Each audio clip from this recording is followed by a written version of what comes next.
Welcome to another episode of Life and Whiskey. As always, I am Jordan. Today, finally, after several months of promising you I will get to the review, I am finally getting to the review of the Octomore 13.3 edition. Super heavily peated. The ppm, peated parts per million, is ringing in at 129.3. What does that mean? Absolutely jack shit. Ringing in at 61.1% ABV, so that is 122.2%, or sorry, not percent, proof, 122.2 proof. The possible equation, it says, aged 5 years, cask type, bourbon, RDC, RIC. I don't know what that is. RDC, RIC. Some kind of cask, anyways. Barley origin, Lorgba Field and Irene's Field, Octomore Farm, Isla. Barley variety is Cointreau. Limited edition release 2022. Released by Bruichladdich. This, my friends, is currently, and potentially forevermore will be, the most expensive bottle that I have in my collection. This is ringing in. My wife found it down in Colorado at the Total Wines in Denver for $279.99, so $280. An insane price to pay for any alcohol that you are just going to consume and piss out. However, this Cavalon was 170. I got multiples kind of in that let's say 140 to 170, 180 range. This is the first one to tip $200. I'm going to give a preface here before we get into it. Wife and I obviously tried it, and it is absolutely delicious. It's everything you would want, and it's not just one of those things. Like in my mind, when people think about we're gonna go to the Pappy lineup, a lot of people are chasing Buffalo Trace products, the Pappy line, other things like that. And I tell everybody, I'm like, I would not give you $50 for a Pappy 23, something that's ringing in between $1,700 and $2,700, which is absolutely stupid and insane considering MSRP on that I think is $275, which is also insane. It's like chewing on an oak stave. It is not good in my opinion. It is not what I'm looking for in a whiskey, especially when it comes to bourbon. Bourbon, in my book, if you get past that 10, 12-year mark, maybe 15 years, depending on where it's aged, it's just way over oaked. It is not good, in my opinion. So to command such a price, like people, I hope you've tried it before you buy it so that you know what you're getting into. Same thing with this. From that level, that there is not a whiskey on the planet, in my mind, that I can think of that I would want to spend that kind of money in. Again, this is excellent whiskey, but I don't believe, personally, any of those whiskeys should be, unless it is something from yesteryear, something in the 20s, 30s, whatever, 50-year-old stuff that, again, getting back to the pricing of whiskey, the price of whiskey should be rarity and quantity, and from that standpoint, I understand. But do not be fooled in thinking that price equates to flavor and goodness. That is not true. This is a very good bottle. I, being a stingy bastard, do not really want to spend $280 on it. I will not be spending $280 on another bottle. At $100, $120, I think that is a fair price bottle. It is a delicious bottle, and it was worth that much money to me. And that is the moral of the story when it comes to any whiskey for me, Jordan.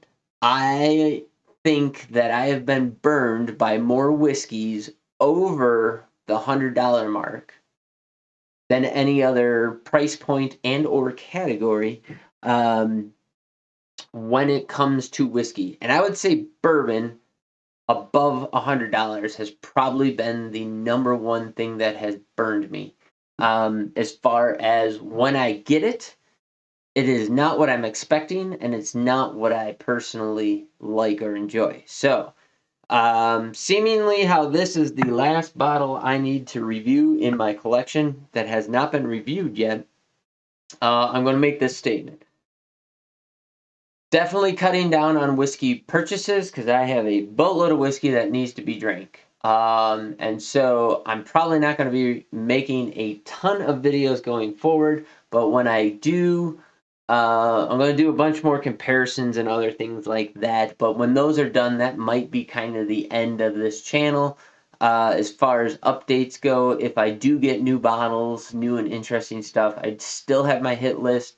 If I travel or friends travel, I'm always going to keep saying, hey, if you find it, give it to me. You know, if I find it, get it, whatever. I will do those reviews when it happens. But as far as a driving force of like, gotta get a whiskey, gotta get a review out, whatever, I think I'm going to start wrapping that up because I have over $10,000 in whiskey right now invested, which is an awful lot of money. Every single bottle has come out of my wife and my pocket, of which we're very happy with. We enjoy most all the whiskeys we have. However, to constantly keep chasing that dragon and keep trying to, keep up with the trends, and every year there's a new release and whatever else. I think I'm kind of done with that at this point. On our list, we have things that we have over the top, over the moon, have enjoyed. Those bottles go on our repeat buy list. In fact, I have standbys underneath the counter for several of those. But the trend has been the more expensive the bottle, the bigger the letdown has been.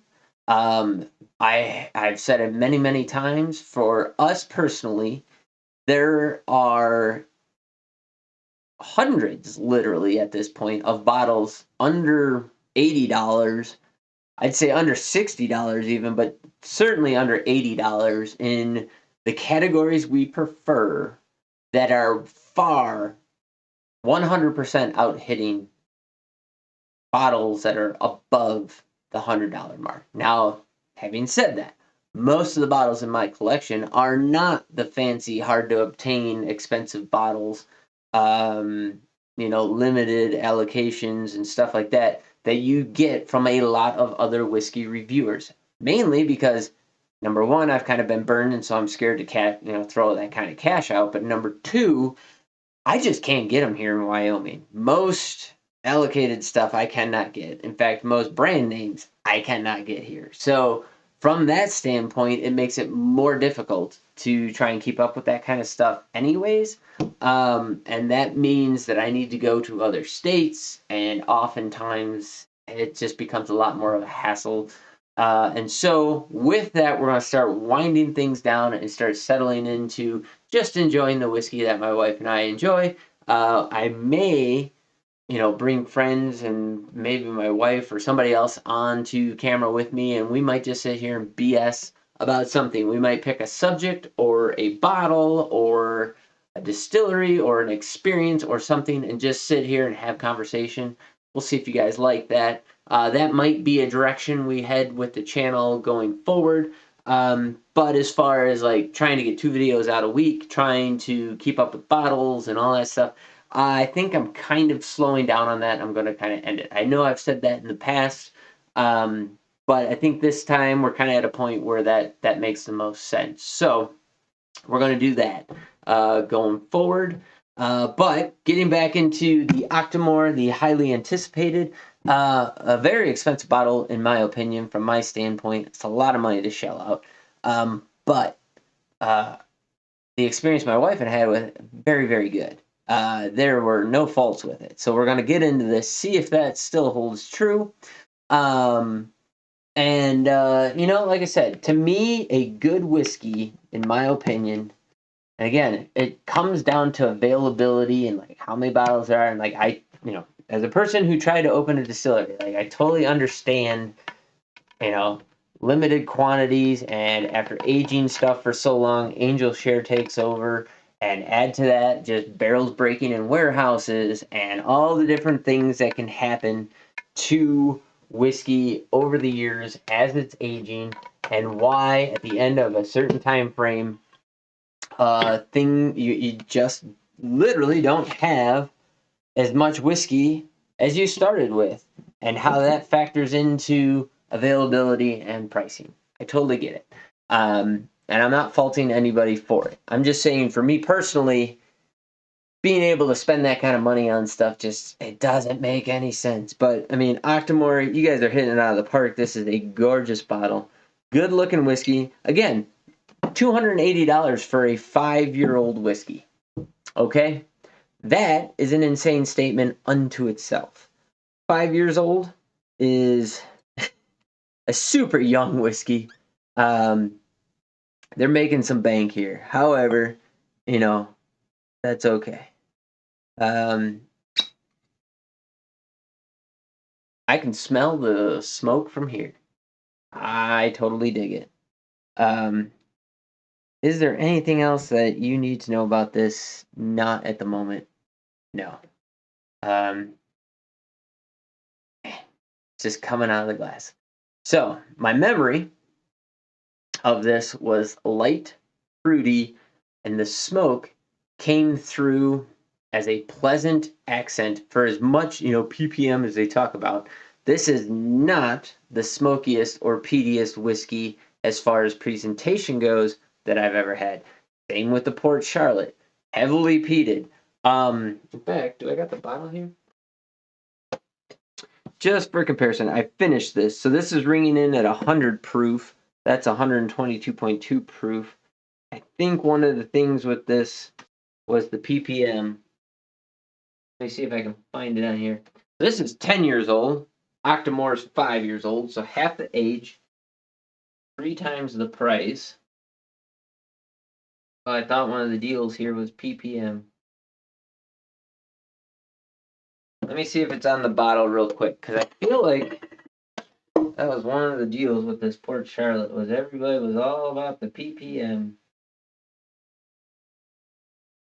Bear with me, folks. Bear with me here.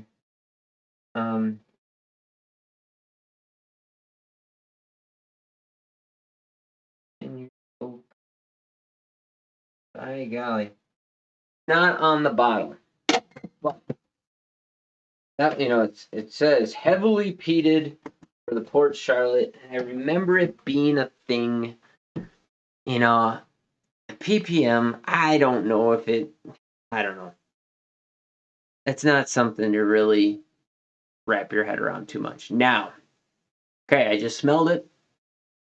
Having said that, in the glass, this is overwhelming, savory, peat smoke, iodine, medicinal Band-Aid.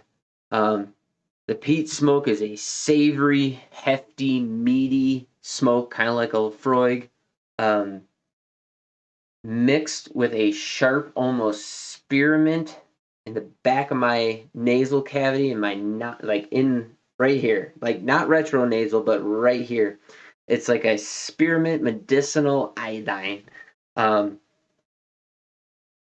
with a savory, hefty peat smoke in the most delicious way. But if I had to give you the best impression, take a spearmint and a savory smoked ham, put them together. That is the nose of this whiskey with an underlaying of iodine. It's very, very nice.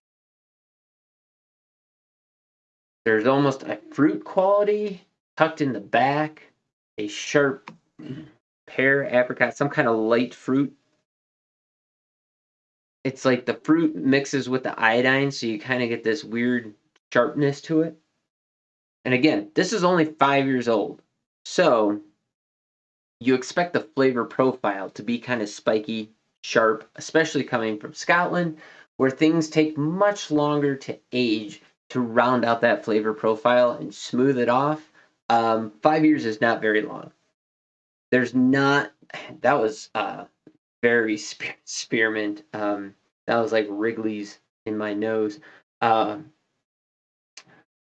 but 5 years in Scotland is not very long for the oak of the barrel, especially with used barrels, to have an impact on what you were experiencing. So it's kind of interesting.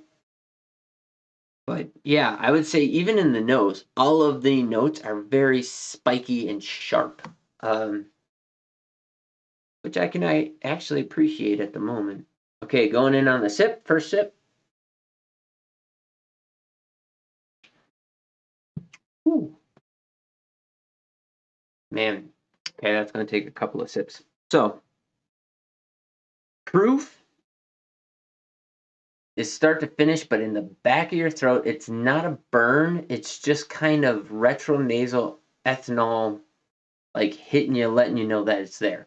It has almost no play in the flavor profile. It's just a warming sensation in the back of your throat up towards your nasal cavity. Other than that, proof has no effect on this right now, which is very incredible actually, considering how high of a proof it is.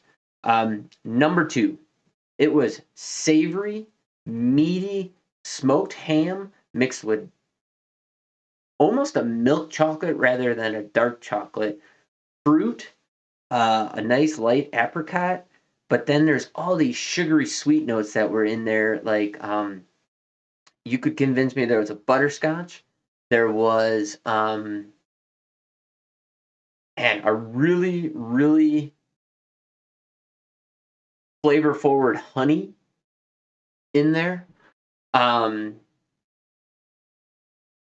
Flavor profile was very fast, start to finish, drying on the finish, but with a savory, chocolatey honey ham, baked ham smokiness on the back end in the most delicious way you could possibly imagine. Take a Lefroy and crank it up 20-fold. Um, Man, it is super good. Just 100 or $280. A lot of money. Um, but dang, that is good. And the smokiness is not overwhelming. It creates a rich, the smoke envelops your tongue in a rich, creamy density that allows you to like even now, several minutes, seconds later, the smoke is there in a very pleasant manner. Like I said, honey baked, cured, smoked ham is still lingering in my mouth, mixed with that honey from the ham. That sweetness is also carrying through. Um, the notes are very spiky but not sharp, meaning that you get flavor one, flavor two, flavor three, and they're hitting hard, but they're not pointed, meaning that there's no like when you go from one flavor note to the next, you get that surge of flavor, but that surge does not dominate from there on out. It's just boom, boom, boom. You get all these distinct flavors hitting in a very pleasant and well done way. I mean, it really, I guess you could say it's balanced in the fact that each note hits with about the same heft and brevity as the next without overwhelming the flavor profile. And still now, that smoky, meaty quality that is just delicious. Now in the nose, that spearmint's kind of taking over, along with kind of a little bit of that sour, malty swampiness that I talked about in the classic Lottie and the Deanston.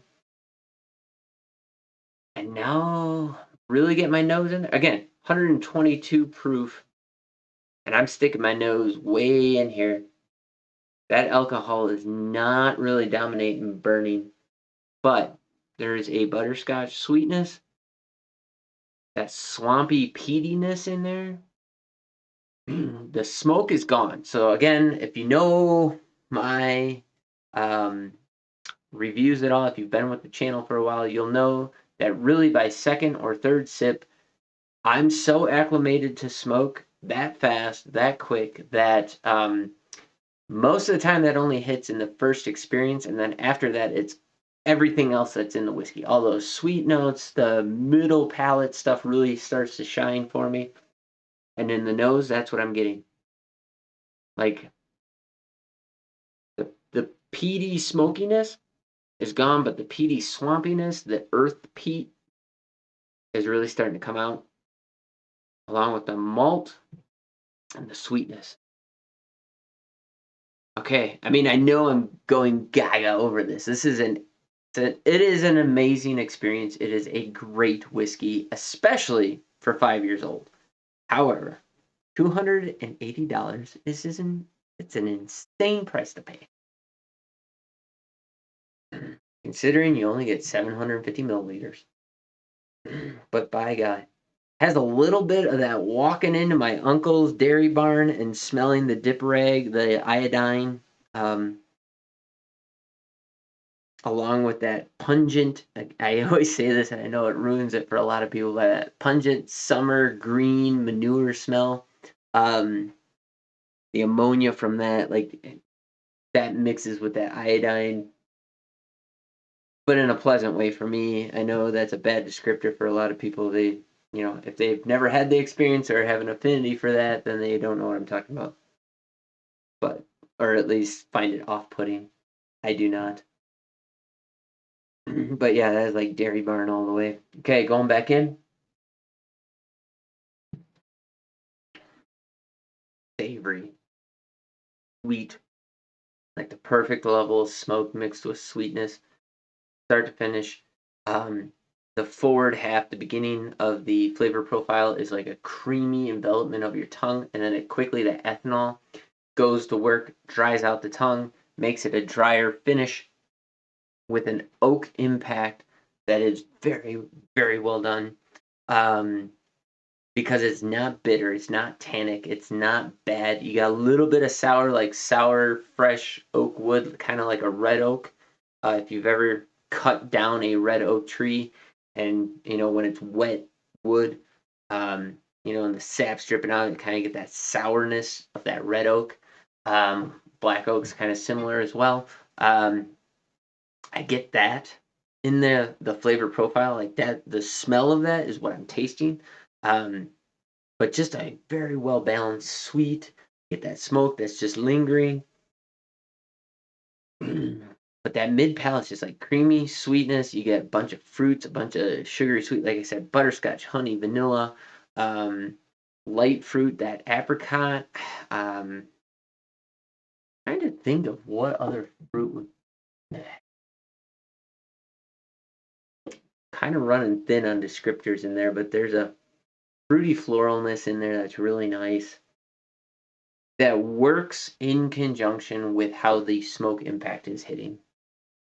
And I'm going in one more time. The nose is not really changing.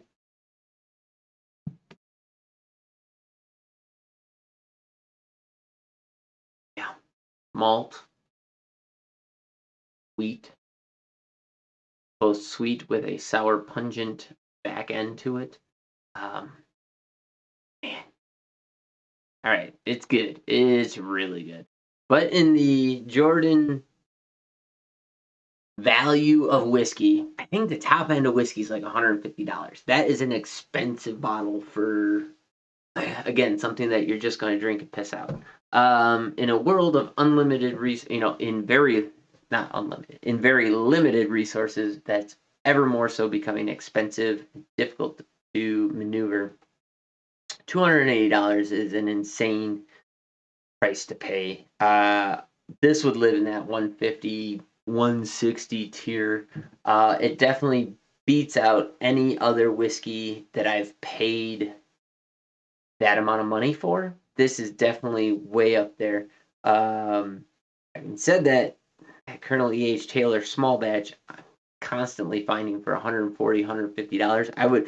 That is my favorite bourbon as of right now, and I refuse to pay that much for it, considering I bought my bottle for $37. And then my second bottle for $62, which I said 60 was the top of the line for me for that. But I impulse bought it, and I'm glad I did because now I have a backup. But that's an insane price to pay for that as well. It's twice MSRP. I can't say this is worth $280. I can say this might be the best Islay, peated Islay Scotch that I have right now. So from that standpoint, considering the Lagavulin Distillers editions we have, those were like $120, maybe $130 for those. Lefroy Lore, one of my favorites. It's like 70 something, $80. The Ardbeg Anoa, which is my favorite of the Ardbeg lineup, or the Udall. Those are both kind of running in that $65 to $80 mark. Man, 150, $160 be like the top of the top.